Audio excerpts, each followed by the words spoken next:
je passe à la télévision pour insulter Fali Ipupa, faire un mémanga. Combien de personnes aujourd'hui sont en Europe pour finir Fali? La musique n'a pas de combien de personnes aujourd'hui pour finir Fali Mémé? En fait, la musique n'a pas de Congo. Il faut ça la bon pour vue. Non, non. Mais à l'époque, si tu prends Weranson et JB Piano, Weranson et JB Piano, mais Abad Moussuna Poto n'ont pas finir Weranson, n'ont pas finir JB Piano. Non? Et ça, ils ont mérité disque néon. Comme le roi Sankara, c'est-à-dire dans certains niveaux, Sankara Blom sur la télévision, à l'Obarango Souti. Parce que, bah, vous mettez dans le salon de la télévision, donc niveau que c'est une fois, ça appelle déjà élevé. Rose à la tête, les canabilo, moura, bah, cessé, bah, l'engagement un peu beau, non. Bac de match à Sali, à le 24 décembre 2022. Au moment que tu as tourné, monsieur, on en a plateau dans le nombre de vies. Na Internet, c'est 8 millions de vies. De JB Piana et Weranson, pour moi, dans mon base, c'est le corps prouvé. Ce sont JB Piana et Weranson, la meilleure génération de la musique congolaise. Pour moi.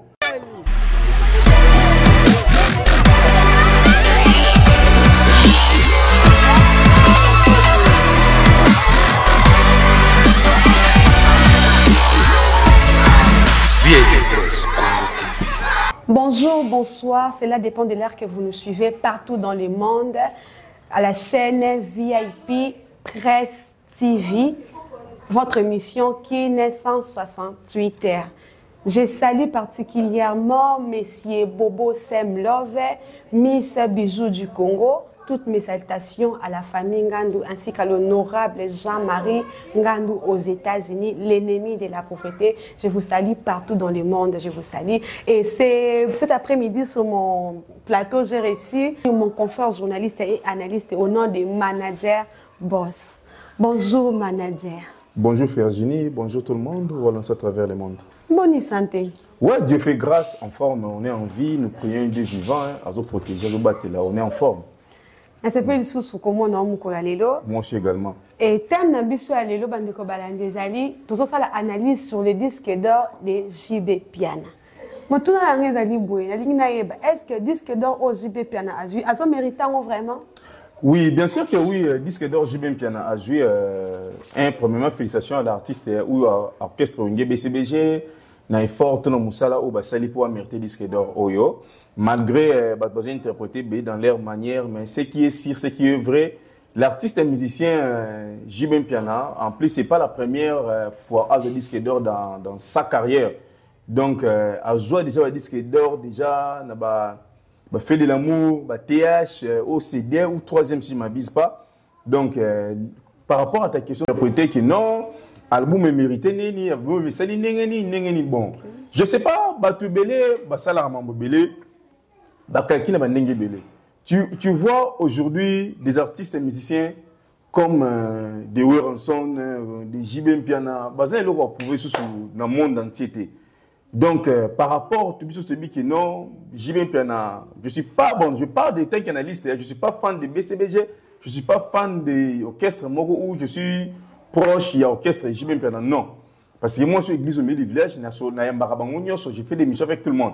Mais par rapport, il y a question posée, il y a système, il y a émission, par rapport à l'analyse, par rapport à disque d'or et JB Piana, moi j'ai dit oui, disque d'or mérité parce que l'album à la Kissiba preuve, l'album sur le plan international, sur le plan internet, l'album a fait 8 millions de vues. C'est-à-dire l'album a consommé, a mérité qu'on soit disque d'or certifié dans Katia MC.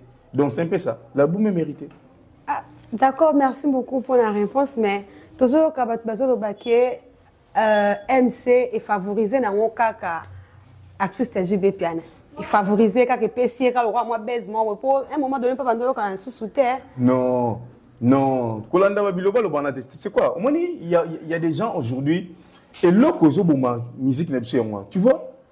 Aujourd'hui quand JB Piana Weranson, Kofi Olomide, Fali, Poupa, Ferregola, Inosibi, bon, on y a soana. Si Moutoumor a joué le disque d'or, c'est les Congos qui gagnent.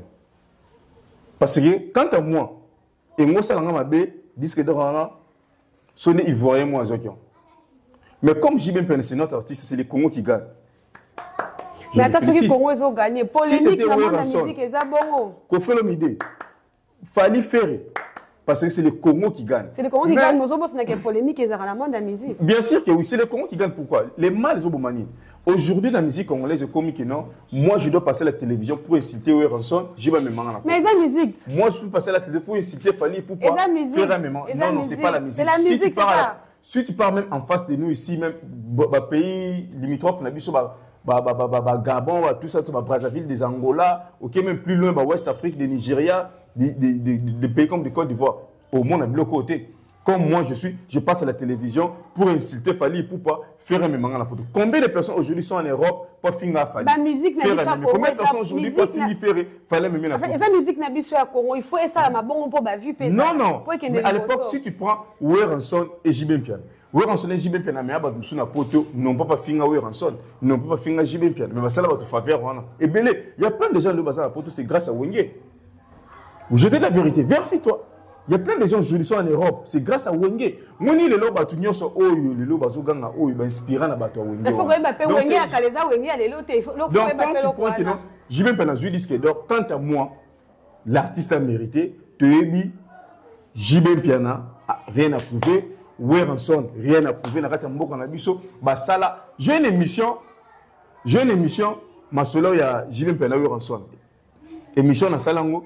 Na par là, c'est des œuvres au bon balé basala et ça a impact, commentaire par rapport à ça. On ne peut pas tous les lolos JB Penazan à Koufi, ou Ranson à Koufi, de Fali, de faire à Koufi, tout le monde va bien là. Non. Aujourd'hui, tant qu'ils sont vivants, il faut te Luka, te honorer par rapport à l'œuvre dès qu'ils sont vivants. Aujourd'hui, parle-moi de l'œuvre Ranson à Zate. Ranson à ça la plein. Azar sous même tu as inventé Ranson comment te rendre honneur parce que Nyo Solobana, il y a eu comme déjà parti. Mais tant qu'il a envie, JB il a envie. Elle te sait non, nous sommes des icônes, des légendes, autres sala et marquent histoire. C'est comme s'il faut qu'on lit marabat, mais bref d'abord. Au début que non, JB Penbabi qui non, MC corrompu, à sala tout ça, non, JB ailleurs on a insulté. Non, chaque chose son temps. Dans la vie il y a des hauts et des bas. Bar over na jibi bachara na musique congo na musique na biso ya musique congolaise niveau ba komara basale une affaire à Wenge sali dans plus de 20 ans bazar au sommet guerre à over jibi guerre à over jibi guerre à over jibi c'est tout à fait normal pas trop aujourd'hui rien n'est éternel sauf Dieu qui est éternel yango c'est le loba kiti ba musu ba ko kitrango ba te ba tiki musique bon bête na bango il y a des épisodes qui non balle de match à sali à le 24 décembre 2022. Au moment que tu as tourné mission, on en a plateau dans le nombre de vies. Na Internet, c'est 8 millions de vies. Générique. Quand tu prends des chansons, il y a de 6 millions de vies. De 2 millions, de 4 millions de vies. Donc l'album, j'ai consommé, l'album est mérité. L'album est mérité. Le preuve année, j'ai basé le concert au Bétana Maribel. Et Bétana, il y a retard, il y a ambassade. De l'eau basé en Athènes, en Grèce. Tout ça, c'est l'album. Ce qui est concert avec dispo, ambassade, c'est un visa comme Basengaki, donc, comment que non, l'album vraiment est produit, tout le monde est simbi. Donc, quand tu parles de JB Piana et Ranson, pour moi, dans mon base, c'est le corps prouvé. Ce sont JB Piana et Ranson, la meilleure génération de la musique congolaise. Pour moi. Les générations moko inoubliables de génération en génération. Il y avait des grands musiciens, JB Piana et Ranson dans Kabola Amoki. Je crois que non, on va discuter même prochainement dans des émissions. Masola ou JB. Tobeta Masolo, on a des détails. Mais JB Piana a mérité disque d'or. D'accord, merci beaucoup en tout cas. On défendre vraiment JB Piana. Tu la défendre la musique congolaise. D'accord, merci beaucoup en tout cas. On a fait Mingi et Boyo Kindenge, analyste Nabiso, donc il nous confirme que JB Piana a mérité disque d'or. Que vous le voulez ou pas, a mérité à moi. On confirme que JB Piana a mérité disque d'or. Mais à Sankarawuti Kolobake, JB Piana a mérité à moi. Pour Banzembwana et au Kanate, Betamate, vu ma problème wuti kolekisa, la situation wuti kolekisa, koufeli bande quoi, koufeli mwana, ba yokeli donc disque d'or est la consolation quoi pour na JB Piana. Mais ils ont confirmé biso que ils ont mérité à moi. Non, tu vois, dans certains niveaux de la vie, il faut être mature. Dans certains niveaux de la vie encore, il y a certaines choses où ça les souhaiter.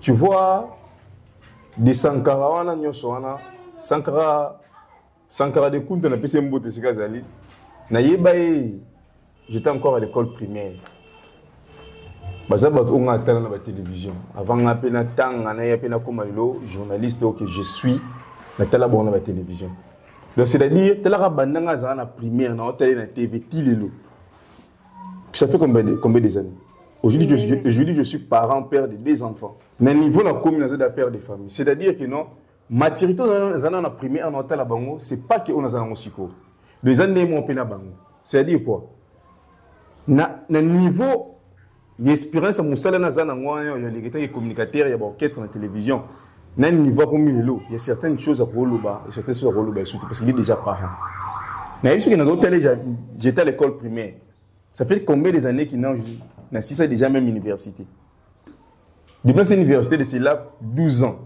mais ce qu'on a dans les années école primaire calculer le nombre des années c'est de plus de 20 ans donc c'est-à-dire bilon mususu on doit le bâti ils disent que bétaté disent que boui non est-ce que mutu pour koufeli musicien pour koufeli moana à côté makambo baliwali yangonde sala ki non ba pesa ça n'a rien à voir disque d'or et qu'on remplacer ces gains mignons pour remplacer Zulema pour remplacer moi en océan non ça n'a pas de sens non et ça qui non a mérité disque néon comme le roi Sankara c'est-à-dire dans certains niveaux Sankara blom sur les télévision allo barango souti parce que ba ou met dans la musala de la télévision là donc niveau parce que il faut ça peut déjà élevé rose à la tête les canabilo moura ba cc ba langage moins un peu non n'est pas que non n'ayez pas Sankara école primaire non na TV avant que je sois aujourd'hui ce que je suis n'ayez pas déjà eu so maturité na zala ngona c'est pas que na zala ngolelo donc yé peut faire comme à certain niveau moi blo mususu donc là on blo kana po akufela ki mwana disque na selimba beta qui sont des lomo trop primaire non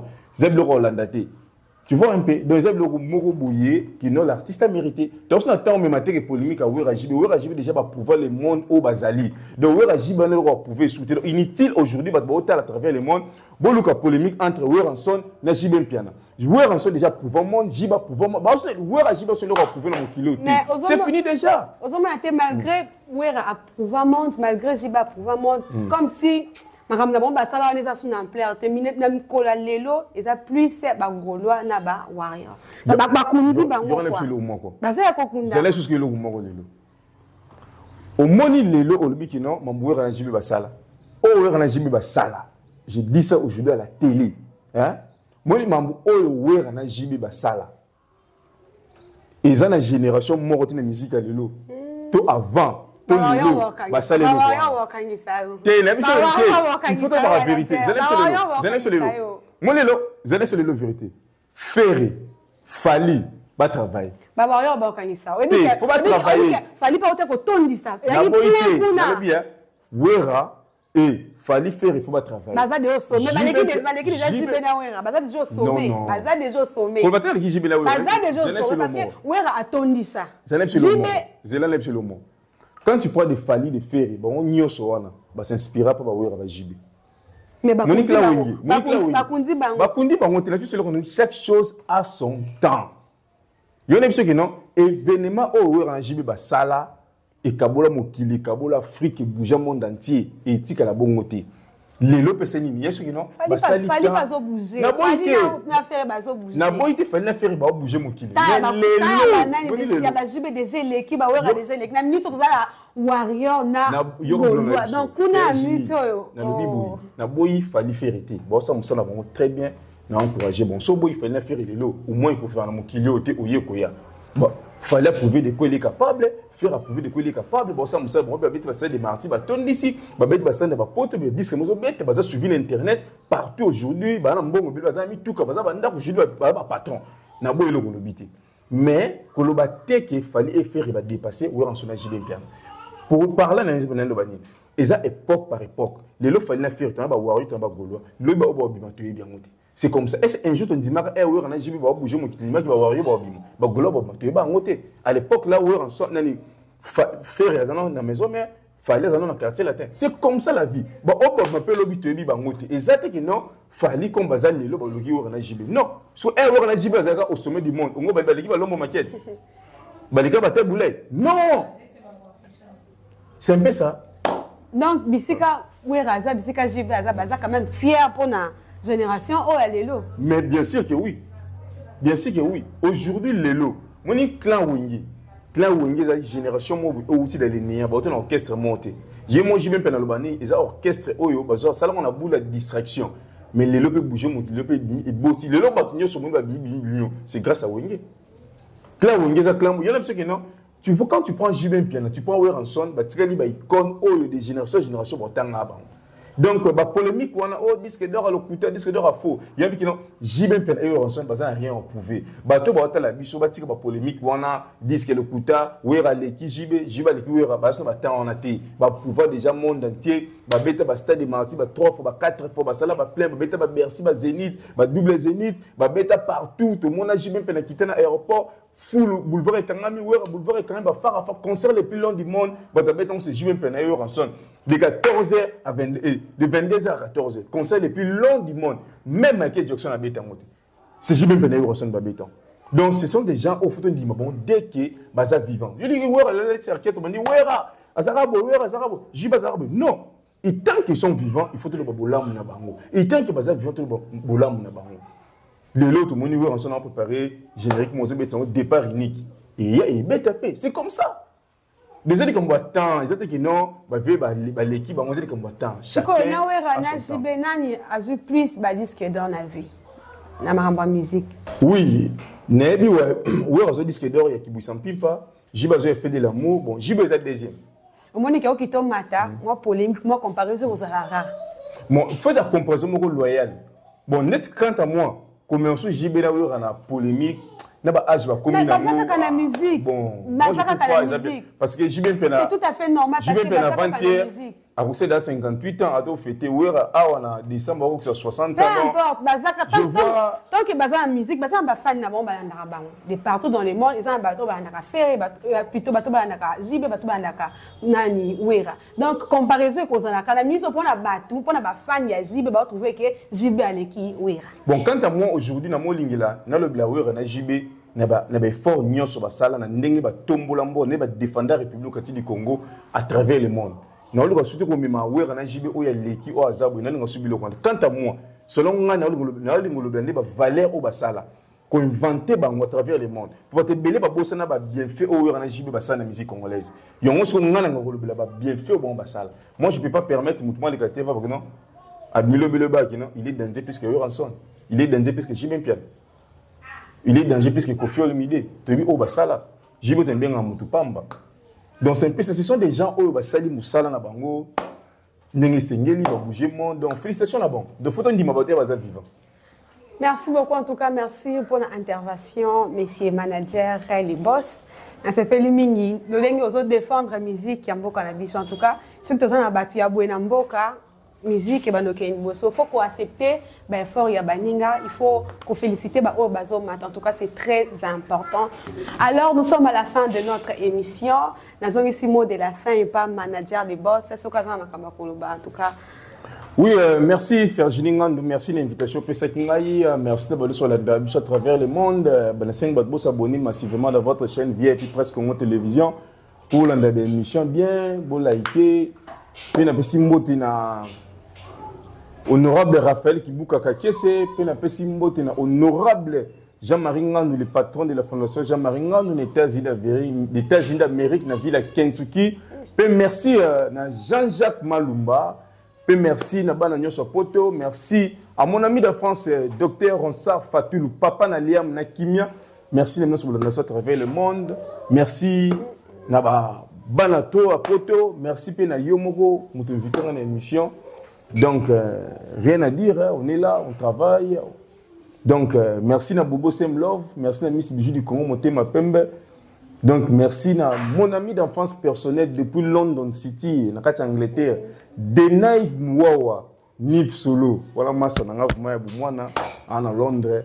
Donc, le général de la presse, le manager boss. Donc, merci à mon frère Jininga. Manager boss, Azamutabato, il faut comprendre. Alors, je vous dis un grand merci. Sans oublier, pardon. Sans oublier Bijou Ngoudia. Oh, mais non. Bijou Ngoudia, bon, ça, dans mon on méga. D'accord, merci beaucoup. Il faut comprendre, Azamutabato, en tout cas. Ça va bien les boss, quoi. En tout cas, merci beaucoup, merci beaucoup, merci beaucoup pour nous répondre à l'invitation. En tout cas, que Dieu vous bénisse et on se retrouve à la prochaine.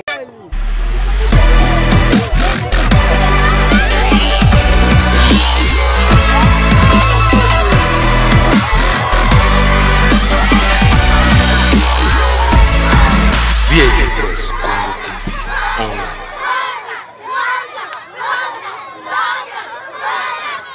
VIP Press Congo TV online.